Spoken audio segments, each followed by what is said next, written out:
Well, I welcome this opportunity to discuss with you some aspects of development strategies, especially in the context of the deep uncertainties and the grave inequalities that countries all over the world are facing today in the pandemic and that they will face in the coming years as we recover from the global pandemic.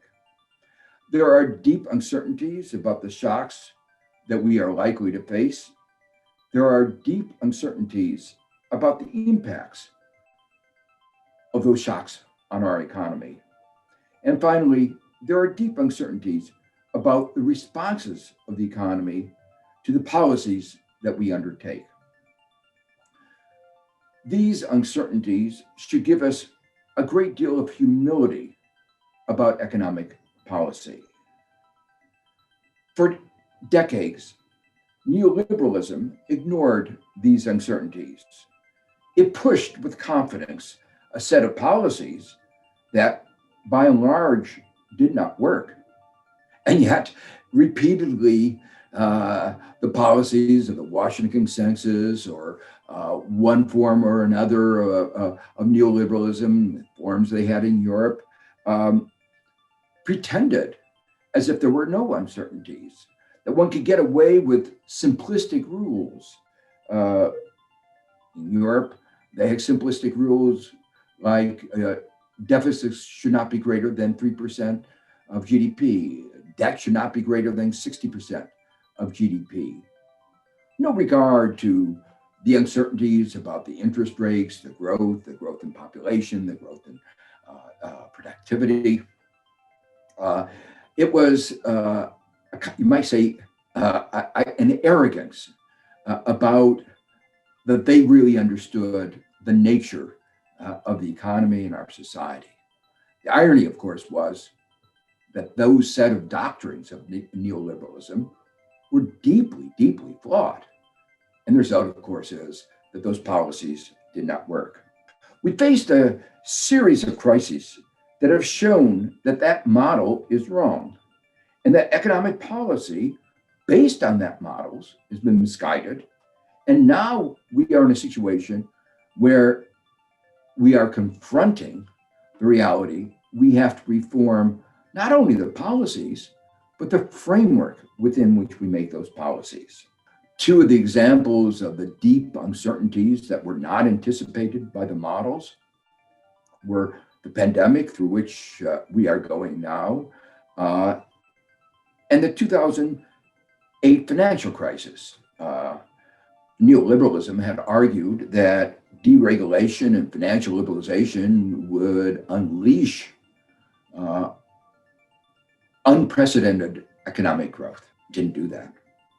What it did unleash was unprecedented economic instability. The models which underlay neoliberalism were equilibrium models that says so somehow the economy was always on an equilibrium trajectory, in spite of the fact that over and over again, there have been crises like the 2008 crisis, events like the pandemic that are hard and were not anticipated. We're now going through another potential crisis, the climate crisis. That crisis highlights the need for government action. It highlights the importance of externalities, where the actions taken by individuals and firms has enormous consequences on those all over the world. It highlights the need for global cooperation. There are still other crises that we are confronting all over the world. One of them that I've been concerned with a great deal is the inequality crisis.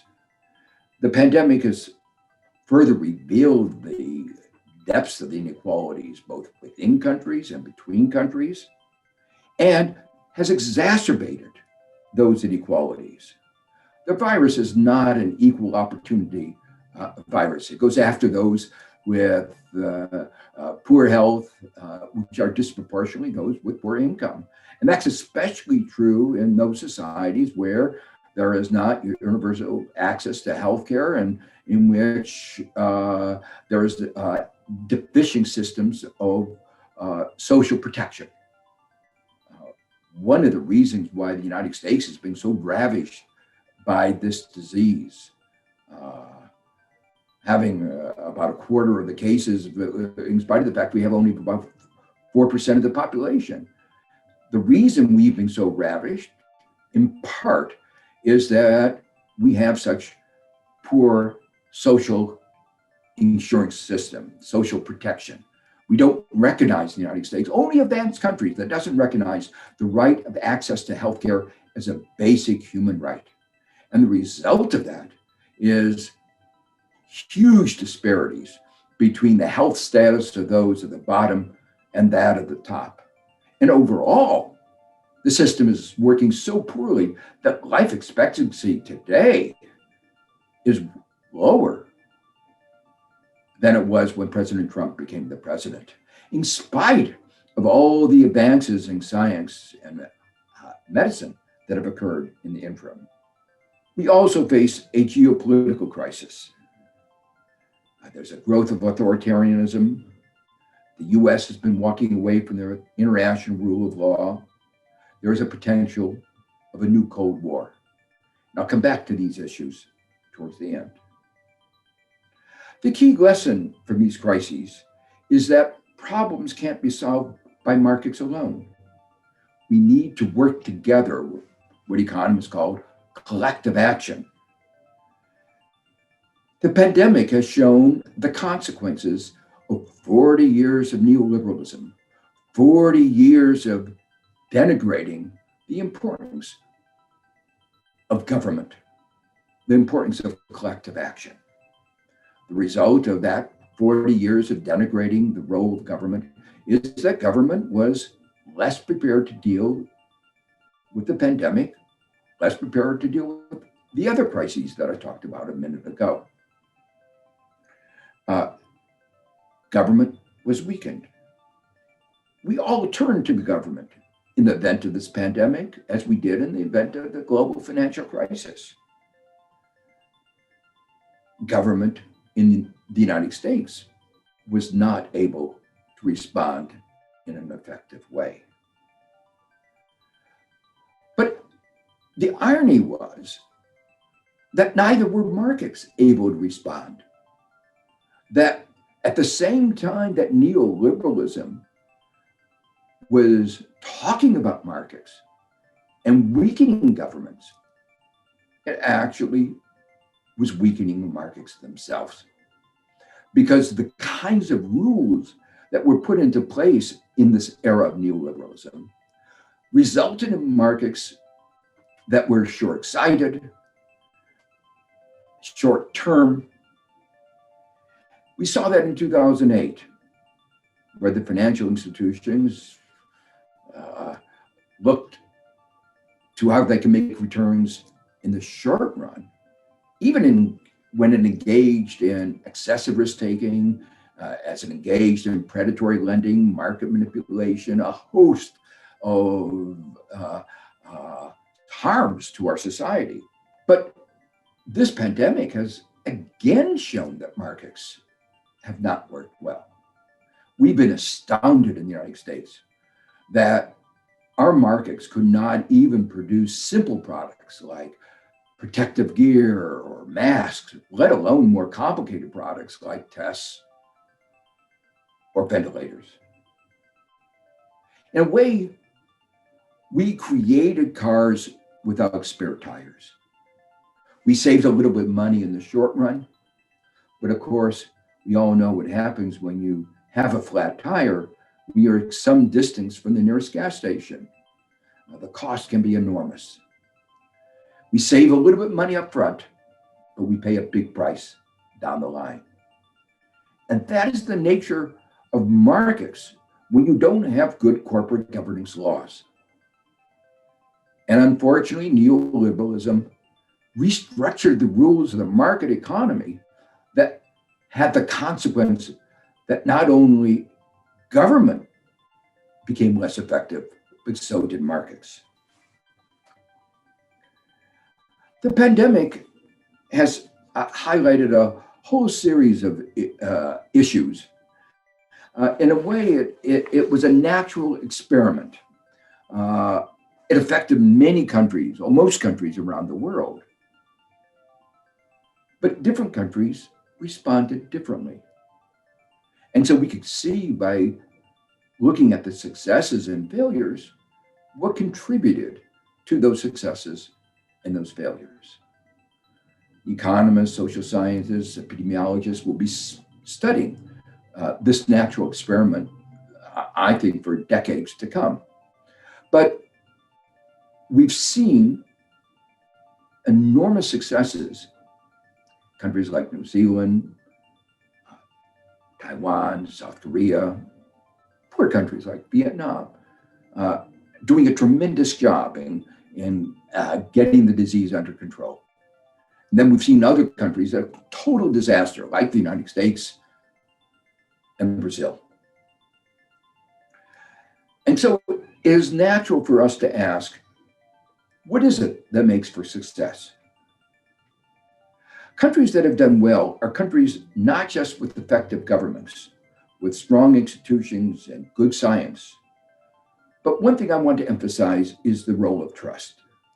Trust of citizens, of government, and of each other.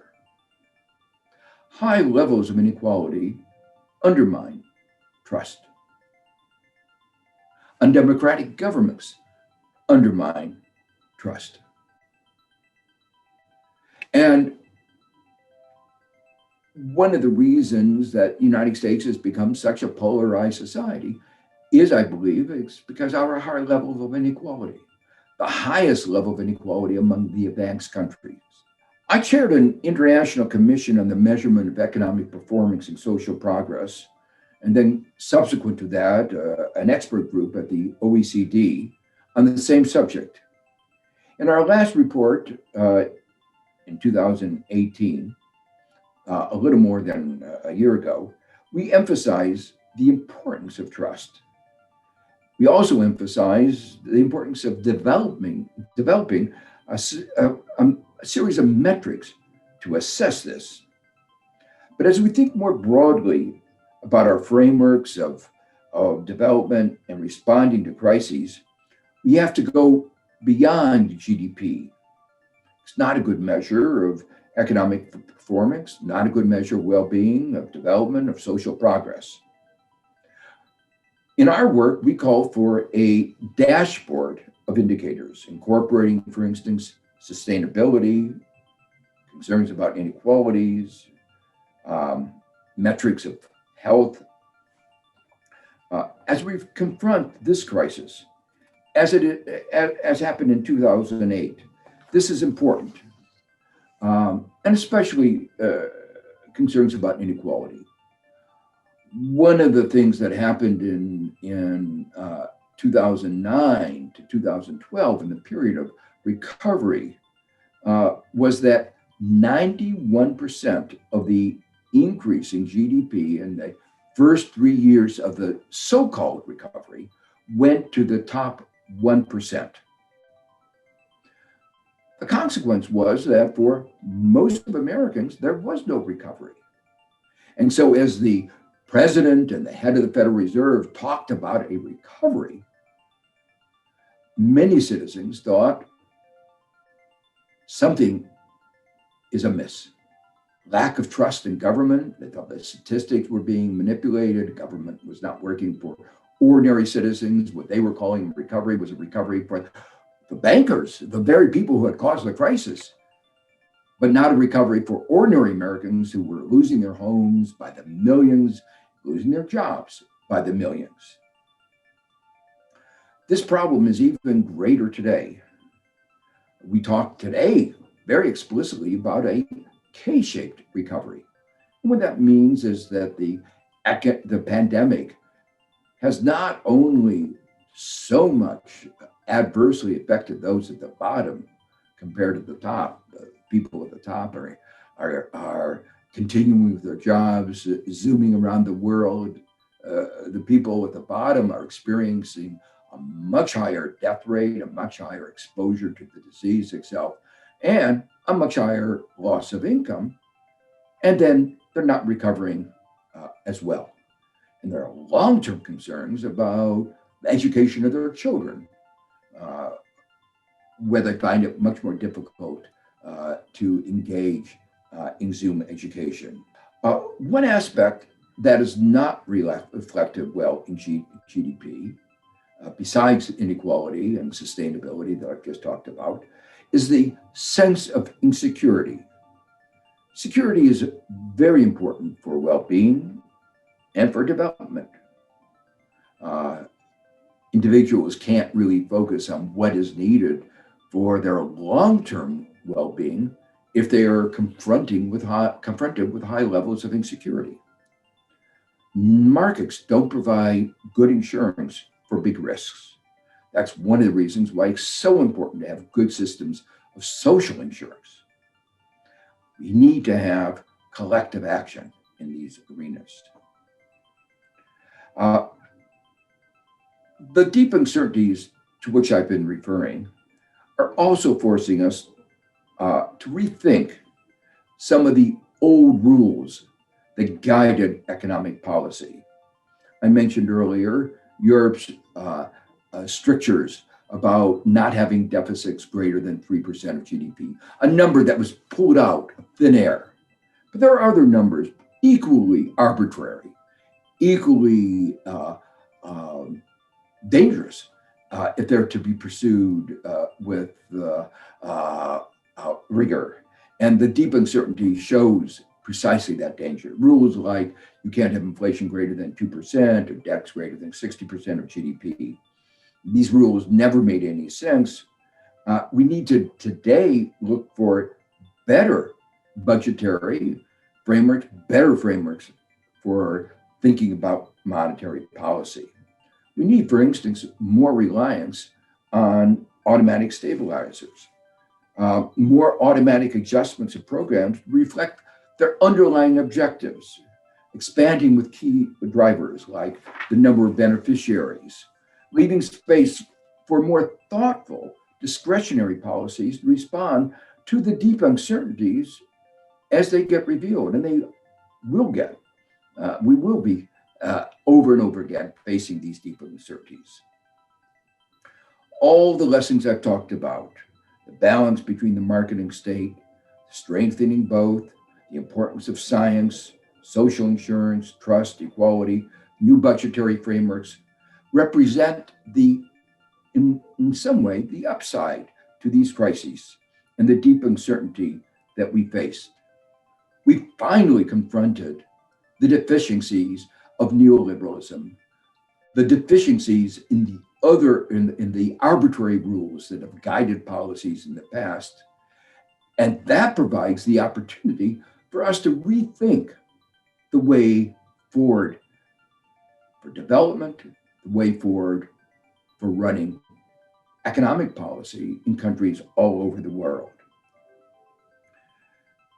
In 2008, the chief of staff of President Obama, Rahm Emanuel, said, "We should never let a crisis go to waste." Unfortunately, the US did precisely that. Indeed, the mismanagement of that crisis led to a political dynamic that has been playing out with an extraordinary ugliness in the United States. We shouldn't let this happen a second time.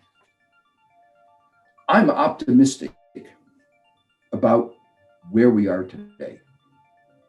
As I've talked to people all over the world, there is finally a sense of a realization of the flaws of the old models, the deep uncertainties that we face, and the necessity of developing frameworks to deal with these deep uncertainties.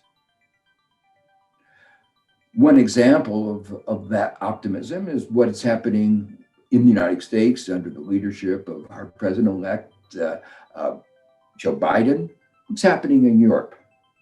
A refrain that I hear over and over again is build back better. We don't want to go back to where we were in January 2020. We should have realized that that world was marked by high levels of inequalities. It was not environmentally sustainable, not economically sustainable. We had an economy that was not resilient. We had a government that was not prepared to deal with the kinds of emergencies, crises that we were going to face. And so there is this refrain, build back better.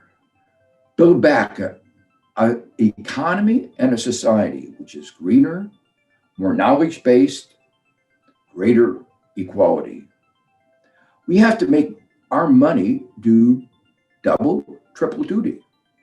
The money that we're spending to help recover the economy from this very deep downturn has to, at the same time, lead to a restructuring of our economy and our society to confront the other crises that we face, the crises of climate, inequality, and restructure our society to a more knowledge-based world.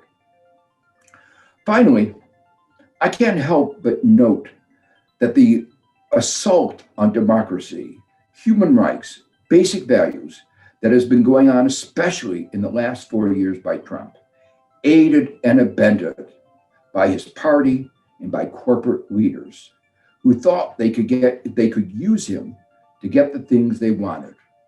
What they wanted was tax cuts for the rich, tax cuts for corporations, deregulation to allow them to spoil our environment, to take advantage of the poor and the more vulnerable. They thought they could use Trump to get what they wanted and at the same time keep his authoritarian and anti-democratic tendencies under tow. It's proven much harder than they thought. So it is, we've wound up in a country, and I'd say in a world, much more divided than we were. The unholy alliance has placed our democracy and our institutions at risk. It appears that they prove strong, our institutions, our democratic commitments have proven strong enough to survive, but just barely. We have looked at the abyss, and it is truly frightening. More frightening in many ways than COVID-19, which through science we have quickly brought under control. Bringing these tendencies to authoritarianism under control is going to be much more of a challenge. Having recognized the fragility of our democratic institutions in the United States and around the world, we must now turn to the hard work of reinforcing our democratic institutions, recommitting ourselves to democracy and human rights, and restructuring our economies and our societies to ensure inclusive and sustainable growth, to ensuring a shared prosperity for all. Thank you very much.